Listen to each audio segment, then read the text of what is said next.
Éphésiens, chapitre 4, les versets 1 à 16. Je vous encourage donc, moi, le prisonnier dans le Seigneur, à vous conduire d'une manière digne de l'appel que vous avez reçu, en toute humilité et douceur, avec patience. Supportez-vous les uns les autres dans l'amour. Efforcez-vous de conserver l'unité de l'esprit par le lien de la paix. Il y a un seul corps et un seul esprit, de même que vous avez été appelés à une seule espérance par votre vocation.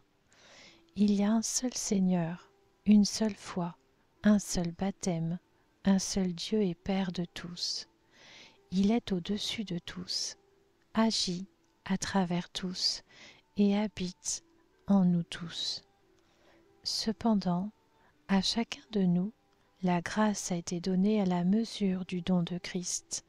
C'est pourquoi il est dit, il est monté sur les hauteurs, il a emmené des prisonniers et il a fait des dons aux hommes.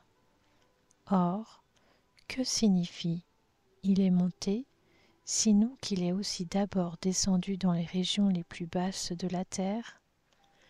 Celui qui est descendu, c'est celui qui est monté au-dessus de tous les cieux, afin de remplir tout l'univers.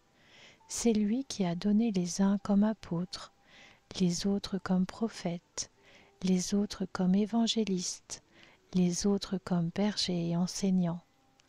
Il l'a fait pour former les saints aux tâches du service, en vue de l'édification du corps de Christ, jusqu'à ce que nous parvenions tous à l'unité de la foi et de la connaissance du Fils de Dieu, à la maturité de l'adulte, à la mesure de la stature parfaite de Christ. Ainsi, nous ne serons plus de petits enfants, ballottés et emportés par tout vent de doctrine, par la ruse des hommes et leur habileté dans les manœuvres d'égarement.